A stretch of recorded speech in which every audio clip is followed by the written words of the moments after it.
Okay. నమస్తే madam. ఎక్కడి నుంచి వచ్చారండి? మహానాడు విజయవాడ నుంచి వచ్చాం తాడేపల్లి. ఎలా ఉంది బస్సు సౌకర్యం? బస్సు మీద వచ్చారా? మామూలుగా కార్లు వేసుకుని వచ్చారా? బళ్ళ మీద వచ్చారా? బస్కే వచ్చామండి అందరం. మేము డ్వాక్రా మహిళలం. ఓకే.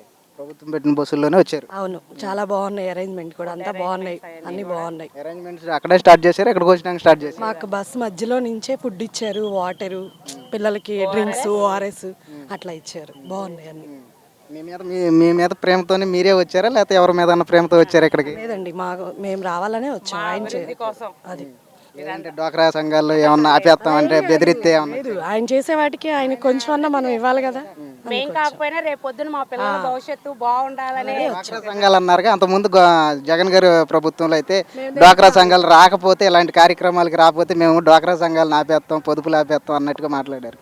మరి ఇప్పుడు మీకు అలాంటి ఏమన్నా బెదిరింపులు ఏమన్నా వచ్చాయా? ఏమి లేవండి, ఎప్పుడూ లేవు, అసలు ఏమీ లేవు. బాగుంది, స్వతహా వచ్చినవి అంతే. మేడం గారు బాగా చెబుతున్నారు. మేడం గారు మరి మోడీ గారు రెండోసారి రాబోతున్నారు. ఫస్ట్ సారి వస్తేనేమో మట్టి నీరు తీసుకొచ్చారు. రెండోసారి ఏం తీసుకొస్తే ఏమి ఇస్తే బాగుంటుందని మీరు కోరుకుంటున్నారు? పిల్లలకి విద్య బాగా అభివృద్ధి చేస్తే రాబోయే తరానికి బాగుంటుందని మా ఆలోచన. అది నుంచి వచ్చారు సార్? కైకలూరు, కృష్ణా జిల్లా కైలు మండలం. ఇదే మొదటిసారి వచ్చారండి, లేకపోతే అంతకుముందు వచ్చారు? వచ్చామండి. ఇంత ముందు వచ్చి నేను పిచ్చ మొక్కలు ఉన్నాయి దీని కింద. ఇవాళ చూస్తే ఎంత శుభ్రంగా ఉంది, ఎంత ఆనందంగా ఉంది చూడడానికి. అదండి. ఎలా ఉంది మీకు ఇప్పుడు అరేంజ్మెంట్ ఇచ్చారు కానీ భోజనాలు? అరేంజ్మెంట్స్ చాలా బాగున్నాయండి ఇక్కడ. ప్రతి ఒక్కరికి కూడా ఇబ్బంది లేకుండా అన్ని మంచినీళ్ళు కానీ భోజనాలు కానీ ప్రతి ఒక్కరి మనిషికి కూడా చాలా మంచి ఏర్పాటు చేశారండి. కూటమి ప్రభుత్వానికి ధన్యవాదాలు చెల్లించుకోండి. ఈ విధంగా వైసీపీ ప్రభుత్వం కన్నా కూటమి ప్రభుత్వం బాగుందా మీకు? కూటమి ప్రభుత్వం బాగుందండి. ఎందుకని వైసీపీ ప్రభుత్వం బాగా చేయలేదు? ప్రభుత్వం గత 5 సంవత్సరాల్లో దారుణమైన పరిస్థితి ఏర్పడింది. ఇక్కడ చూసినప్పుడు మేము అన్ని పిచ్చి మొక్కలు తప్ప ఏం కనబడలేదు. ఇక్కడ కనీసం రోడ్డు మీద రావడానికి కూడా ప్రతి దారి లేదండి. ఇవాళ రోడ్డు మీద అక్కడ కాలేస్తే చక్కగా నడవడానికి కూడా మంచి ప్లేస్ వచ్చింది. తిరగడానికి కూడా బాగుంది ప్లేస్ ఇక్కడ. అదండి. మన భారత ప్రధానమంత్రి గారు రెండోసారి రాబోతున్నారు మన ఏపీ రాజధానికి. మరి మొదటిసారి వచ్చినప్పుడు మట్టి నీరు తీసుకొచ్చారు. రెండోసారి ఏమిస్తే బాగుంది అనిపిస్తుంది? ఆయన ఈసారి నిధులతో వస్తున్నారండి. పోయినసారి మనం అభివృద్ధిలో ఉన్నాం కాబట్టి మట్టి నీళ్ళు సరిపోద్ది అనుకున్నాం, అభివృద్ధి చేసుకుంటారు అనుకున్నారు. కానీ ఈసారి మా నిధులతో పాటు ఇచ్చి మన వెనక ఉండి నడిపిస్తామని చెప్పి మాటిస్తున్నారు, వస్తున్నారు. ఆ విధంగా మాకు చాలా సంతోషంగా ఈ విషయంలో. మా తుళ్ళూరు అండి, గోడపాటి శ్రీకాంత్. చెప్పండి సార్, ఎక్కడ తుళ్ళూరు నుంచి వచ్చారు? ఇప్పుడు మొదటిసారి వచ్చారా లేకపోతే రెండోసారి? ఇది రెండోసారి రాను.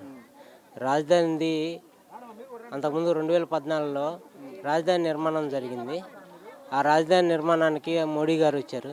మళ్ళీ ఇప్పుడు రాజధాని పునర్నిర్మాణానికి రావడం చాలా సంతోషకరంగా ఉంది.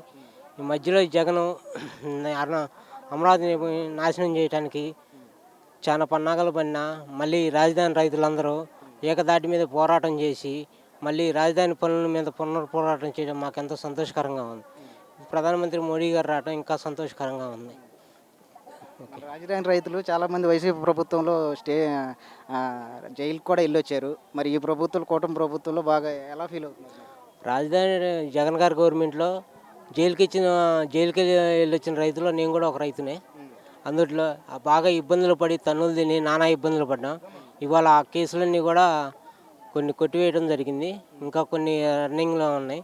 ఇవాళ ఈ ఆహ్లాదకరమైన వాతావరణంలో రాజధాని పునర్నిర్మాణం జరగడం రాజధాని రైతులు ఎంతో సంతోషకరంగా ఉన్నారు. మోదీ గారు మన రాజధానికి మొదటిసారి వచ్చినప్పుడు మట్టి నీరు తీసుకొచ్చారు. మరి రెండోసారి రాబోతున్నారు. ఏమిస్తే బాగుంటుందని? రాజధానికి నిధుల కొరత బాగా ఉన్నది.